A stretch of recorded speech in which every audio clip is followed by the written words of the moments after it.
YouTube channel पुण्यार्कृति के सभी दर्शकों को कमलेश पुण्यार का सादर अभिनंदन। बंधुओं, मेरी इस चैनल पर मेरी कहानी मेरी जुबानी का एक सिलसिला चल रहा था, जिसके अंतर्गत आपने मेरी कुछ कहानियाँ सुनी।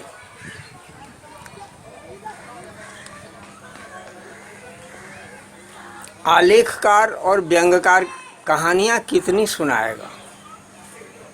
सच पूछे तो 150 कहानियों के बीच से 6-7 कहानियाँ, चुनिंदा कहानियाँ आपको मैं सुना चुका। बाकी कहानियाँ सुनाने से बेहतर है न सुनाना। अतः आगे अब मेरी कहानी मेरी जुबानी शीर्षक के अंतर्गत अपने कुछ आलेखों को सुनाना चाह रहा हूँ। आज एक बड़ा ही रोचक आलेख आपको सुनाना चाहता हूँ। शीर्षक है हनुमान जी मर गए। रोचक शीर्षक है ना। ये कहानी, ये आलेख 84 में लिखा गया था।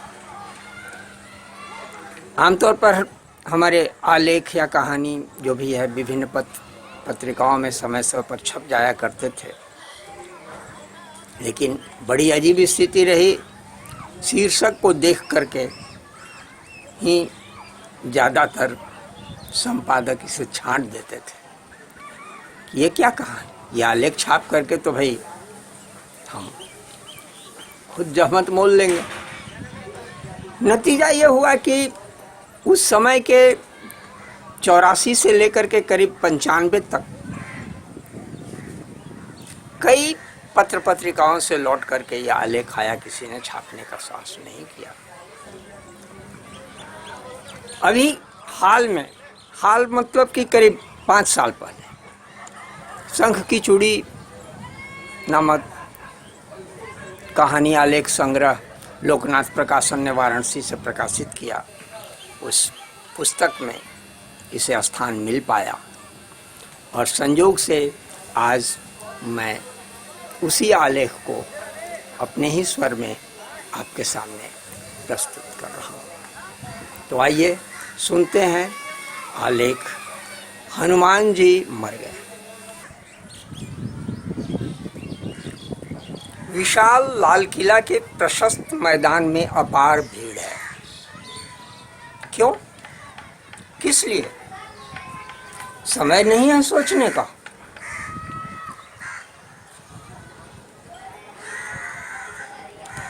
भोरम भोर ही भयंकर दावानल की तरह बात की बात में खबर फैली और महानगर के गली कूचों में भीड़ आ जुटी।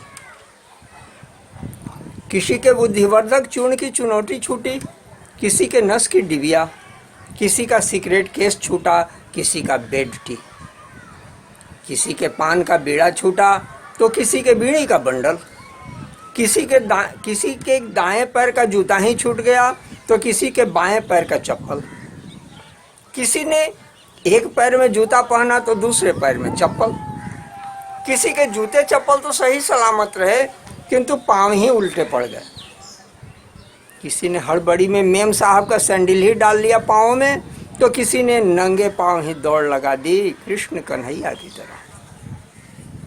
मानो आर्तनाद सुना हो दुशासन पीड़िता द्रौपदी का। द्रौपदी का तो सिर्फ हयाहरण ही हुआ था, किंतु यहाँ तो अंजना नंदन का प्राण हरण हो गया है। किसने किया ऐसा जघन्य अपराध? किसकी बाजुओं में इतना बल जागा जो हमारे बजरंग बली के प्राण ले लिए? किसमें इतना शौर्य आया, किसमें इतनी साहस, किसमें इतनी शक्ति? कौन है वह मूढ़मती जो मर्यादा पुरुषों के अनन्य भक्त के साथ ही ऐसा मर्यादा विहीन दुष्कर्म कर डाला? अतुलित बलधाम हेम शैलाभदेहम की तो बात ही छोड़िए, अश्वत्थामा बलिर्व्यासो हनुमानस्य विभीषण कृपश्च परशुरामश्च सप्तैते चिरजीविनः की शाश्वतता, महत्ता और गरिमा का भी तनिक ध्यान न रहा किसी को। खूंटी पर लटकते हुए कैमरे को कंधे से लटकाया और कमरे से निकल पड़ा मैं भी। पत्रकारिता के भाग दौड़ में और कुछ तो बनना ही पड़ता है, कम से कम हनुमान जी की शव यात्रा में तो शामिल हो लूं। यह विचार मन में आते ही बलि छली बामन की तरह ही 3 पग में ही नाप गया लाल किले का रास्ता। अंधा हो जाने के डर से किसी काने शुक्र ने रास्ते में व्यवधान न डाला। वस्तुतः पत्रकार को व्यवधान डालने के लिए बहुत कुछ हर वक्त मौजूद रहता है। वहां पहुंचने पर देखा, लगता था कि स्वर्ग के अक्षय आरक्षण का आवेदन देने आए हों सभी। नेताओं के नॉमिनेशन में भी ऐसी भीड़ नहीं देखी गई जो आज यहाँ देखने को मिल रहा है। भारी भीड़ देख करके क्षण भर के लिए कलेजा कांप उठा। भीड़ देखकर किसी पत्रकार का कलेजा कांपे, ये भी तो अपने आप में एक आश्चर्य की बात है। ये तो वैसा ही है जैसे पेड़ से पेड़ पर कूदते समय बंदर नीचे गिर जाए। किसी तरह ठेल ठाल कर आगे बढ़ा। मंच के पास हरे ताजे बांस की ठटरी पर मच्छरदानी से भी बड़े बड़े छिद्र वाले लाल एक रंगे में लिपटा हुआ एक निरीह बंदर दांत चिहारे पड़ा था, जिसे देखते ही मुंह से बरबस निकल पड़ा। अरे यही हनुमान जी हैं। महाबलशाली हिडिंबापति भीम के अग्रज, अतृप्त क्रोधित एकादश रुद्रावतार दुर्जय लंकापति के मानमर्दक पवन सुत का यह क्षुद्र रूप विचारने को विवश हो गया। उधर भीड़ से आवाज आई, केसरी कुमार की माया है, जस जस सुरसा बदन बढ़ावा, तासु दून कपि रूप दिखावा। और साथ ही एक और आवाज आई, मसक समान रूप कपिधरी, लंके उचले सुमिरी नरहरि। अच्छा, तो ये बात है। यह सुनकर विचार मेरा और गहरा गया। जहिगिरी चरण दे हनुमंता, चले उसोगा पाताल तुरंता। तो क्या उसी महिमामय हेमशैलाभ देहम का यह माया शरीर है, यह लघु रूप, उसी अपार्थिव का यह पार्थिव रूप है क्या? हो सकता है, हो सकता है, क्यों नहीं हो सकता। प्रबुद्ध जन कहा करते हैं कि धर्म सतत्व नीते गुहायाम, परंतु बात बुद्धि को रुचिकर लगी नहीं। अरे यह तो एक अधना सा बंदर है, मर गया तो मर गया, इसके लिए इतनी चिंता क्यों करनी, क्यों इतनी हाय तौबा। अरे साहब, मर नहीं गया, मारा गया है। आग उगलती तो आंखों ने कहा, मारा गया है? किसने मारा? पूछने पर पता चला कि एक म्लेच्छ ने। अरे तेरी ऐसी की तैसी, मतिमंद म्लेच्छ की यह हिम्मत, मतिमंद म्लेच्छ की यह हिम्मत कि मेरे हनुमान जी को ही मार डाला। चुटिया फहराते हुए एक त्रिपुंडधारी आगे आए, भीड़ से निकलकर, और मंच पर उछल गए। जिस पापिष्ट ने हमारे आराध्य देवों की हत्या की है, उसका भी दाह संस्कार इसके साथ ही कर दिया जाना चाहिए। एक ही चिता पर दोनों फूंक दिए जाए।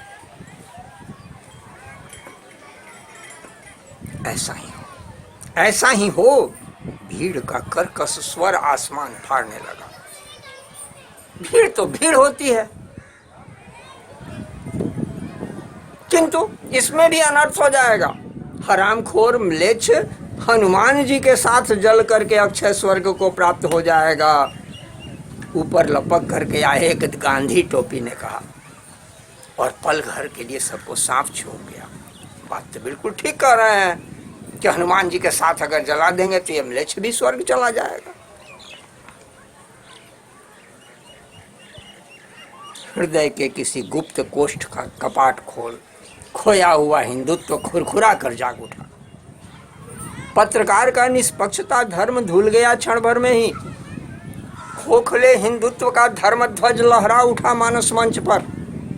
रगों में रक्त के बजाय विद्युत धारा प्रवाहित होने लगी और उछल कर मंच पर जा खड़ा हुआ।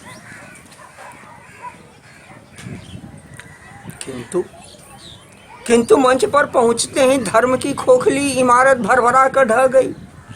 मूढ़ माया का मृतिका घट फट से फूट गया। ज्ञान का तीसरा नेत्र खुल गया। मोहांध क्रोध कामदेव सा भस्म हो गया। रती सी बुद्धि बिलखने लगी। दिल का दर्पण धुलकर स्वच्छ हो आया। विचारों की बाढ़ आ गई। बात अति साधारण सी है। एक अदना सा बंदर मरा है। दुनिया का एक उच्छृंखल जीव। उद्यमी मरा ही करते हैं। न जाने कितने बंदर मरे होंगे, कितने हिंदुओं ने मारा होगा इन बंदरों को, प्रत्यक्ष नहीं तो परोक्ष ही सही। मान्यता है कि घर पर आने वाली विपत्तियों का आभास बंदर को पहले ही मिल जाता है। वह स्वयं पर झेल लेता है विपदा को और गृहपति को विपदा मुक्त कर देता है। संकट मोचन का नाम सार्थक करता है।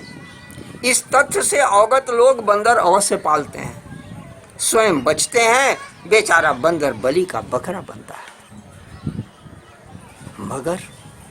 मगर आज बात का बतंगड़ बना हुआ है और इसका कारण सिर्फ इतना ही है कि हत्यारा कोई हिंदू नहीं, एक म्लेच्छ है। सही में वह है भी हत्यारा, क्योंकि उसने सिर्फ एक बंदर मारा है। 1-2 को मारने वाला हत्यारा ही हुआ करता है। 100-200 को मारने वाला क्रांतिकारी कहलाता है। मगर दुनिया को मार सकने की सामर्थ्य रखने वाला, सुंदर सृष्टि का सत्यानाश कर डालने वाला उद्धारक, दलित तारक अवतारी कहलाता है। विध्वंसकारी बमों का पोषक भी शायद उन्हीं 5 सवारों में शामिल होने का स्वप्न देखता होगा। कूटनीतिक राज सत्ता का दमन चक्र चलाकर पीस दे निरीह जीवों को तो प्रबुद्ध शासक कहलाता है। स्वार्थ की आड़ में समाज में वैमनस्यता का बीज बो दे, भाई का भाई से सरेआम कत्ल करा दे, रंग, भाषा, जाति और कौम के नाम पर देश देशांतर में अराजकता और आतंक फैला दे तो गण्यमान्य नेता कहला जाता है। धर्म का ढिंढोरा पीटकर, संप्रदायों का शिविर लगाकर, पुराने सुर को नया ताल देकर धर्मगुरु कहला जाता है। सत्य संपुटित असत्य का पैगाम घर घर पहुंचाने का यदि हुनर रखता हो तो पैगंबर कहला सकता है। खटमल की तरह खून चूसने की चुपकी कला यदि मालूम हो तो मसीहा भी बन सकता है। छिपकर डरते डरते चोरी करने वाला चोर होता है। जान हथेली पर निर्भीकता पूर्वक लेकर लूटपाट मचाने वाला डकैत कहलाता है। मगर तोंद पर हाथ फेरते हुए बादाम पिस्ते का बर्फी और हलवा खा खा कर धर्म की ढकार लेने वाला, धर्म के मोटे आवरण में अधर्म का तांडव मचाने वाला महाज्ञानी और संत कहलाता है। दर दर भटकते भीख मांगने वाले को मुट्ठी भर दाना नहीं मिलता, परंतु मुद्रा और स्वर्ण का त्यागी परिव्राजक सन्यासी कहलाने वाला, मनसा वाचा कर्मणा के मिथ्या त्रिदंडधारी स्वर्ण सेज पर सुख से सोता है, नोटों का लिहाफों कर पोड़कर। मगर यह अभागा कुछ नहीं होगा। न नेता, न प्रणेता, न अभिनेता, न विजेता, न गुरु, न पैगंबर, न साधु, न संत, न अवतारी, न क्रांतिकारी। यह कहलाएगा सिर्फ हत्यारा, सिर्फ हत्यारा, वह भी एक निरीह बंदर का, जिसने उसके मासूम लघु वंश वृक्ष का विनाश कर दिया है। दुनिया में कितने ही नवजात व नवागंतुक हर दिन मरते हैं व मार डाले जाते हैं, पर इसका हिसाब रखना भी फिजूल सा लगता है। कुछ ऐसा ही सोचकर, मानकर, जानकर वह उस बंदर को भी माफ कर देता तो हत्यारा नहीं कहलाता और न आज यह सब होता। परंतु होनी तो होकर रहेगी ना। कुछ ही देर में उस भूमि का भी सफाया हो जाएगा जहां वह वंश वृक्ष उगा था। जाहिलों की जमघट जुटेगी, ईंट से ईंट बजा डालेगी। अभागे की संपत्ति लूट ली जाएगी, मासूम अबला का कत्ल कर दिया जाएगा, घर फूंक दिया जाएगा। और तब चिंगारी छिटकेगी, विषैले धुएं से वातावरण विषाक्त हो उठेगा, कौमी एकता का बिगुल बजेगा, कटार भाले बर्छियाँ टकराएंगी, खून की नदियाँ बहेंगी, रक्त की ही धार में अनेक कौमों की लाशें तैरेंगी, पर रक्त की धारा जरा चूं भी नहीं करेगी। तू हिंदू है, तू पारसी है, तू मुसलमान है, तू ईसाई है, ऐसा वह विचार नहीं हो। चील कवे मड़रा कर, ठोकर मार मार कर, नोच नोच कर खाएंगे और जश्न मनाएंगे, और उधर अहिंसा का नकाब लगाकर हिंसा का पुजारी मगरमच्छ सा आंसू बहाएंगे। मगर यह सब क्यों? इसी कारण न कि अभागा बंदर मरा भी तो एक म्लेच्छ के हाथों, मरना ही था तो किसी और के हाथों मरता। आत्मा न सही महात्मा के हाथ से मर जाता। अपने बच्चे को आप मारें, कोई हर्ज नहीं। दूसरा यदि गलती करने पर भी आंख दिखा दे तो असह्य हो जाता है। बूढ़ी बंध्या गाय बूचर खाने का मेहमान बनती है, क्योंकि हिंदू के दरवाजे पर उसका ठौर नहीं है। आखिर बेचारा इंसान क्या क्या करे, घर में खाएं खूं करते बूढ़े बूढ़ियों को शरण दे, मरियल सी गायों को पाले। महात्माओं की कुटिया में तो सिर्फ दुधारू गायों का ही महत्व है, जिसका दूध पीकर हट्टे कट्टे होकर तोंद हिला हिला कर ऊंचे ऊंचे मंच पर उछल उछल कर गोहत्या विरोधी लच्छेदार भाषणों का जाम मूर्ख जनमानस की प्याली में उड़ेल सके। हिंदू के द्वार पर भूखी गाय मरती है, पर कसाई मुसलमान कहलाता है। भूख प्यास से तड़प कर बीमार बनाकर मार डालना हत्या के दायरे में थोड़े जो आता है। हिंदू के हाथों मरी गाय सिर्फ गाय होती है। खूब हुआ तो गया गंगा कर लिया, परंतु मुसलमान के हाथों मरी गाय गो माता हो जाती है। पहलवानों ने हलवाहों ने न जाने कितने बैल मार डाले नरई दे देकर। नरई कोई बात नहीं, 10-5 बच्चा, एक संतोष गध, हमारे कुछ न दोष। पर यदि वही बैल मुसलमान के हाथ मर जाए तो उसकी परिभाषा होगी धर्म रूप। हिंदू के हाथ मरा हुआ बंदर सिर्फ बंदर होता है, मगर म्लेच्छ के हाथों मर करके हो गया हनुमान। विचारों की बाढ़ अचानक थम गई। नारेबाजी के शोर ने प्रशासन की प्रगाढ़ निद्रा भंग कर दी, और फिर वही होने लगा जो कच्ची नींद में झकझोर कर जगा देने से होता है। छल्लाहट, क्रोध। संकट मोचन में सबको संकट में डाल दिया। आज स्वच्छ स्वस्थ विचिंतनशील खोपड़ी पर पुलिसिया डंडे परसने लगे। भारी भीड़ तितर बितर होने लगी। लहराता हुआ एक डंडा पड़ा बांस की ठटरी पर भी, और मृत शरीर में चेतना का संचार हो आया। पुलिस का डंडा मानो जादू की छड़ी बन गई। पवन सुत पलायन कर गए फुर्र से उड़ करके गुलमोहर के गाछ पर। डंडे पड़ते खोपड़ी में फिर विचार कुलबुलाए। महावीर जी की माया है, सब भक्तों की ये परीक्षा ले रहे थे। धन्यवाद बंधुओं। तो आपने ये रचना सुनी, आपको कैसा लगा? आप अपना बहुमूल्य विचार इस पर देना न भूलेंगे। ऐसे ही कुछ अन्य आलेखों के साथ पुनः आपसे मुलाकात। तब तक के लिए कमलेश पुण्यार को अनुमति दें। धन्यवाद।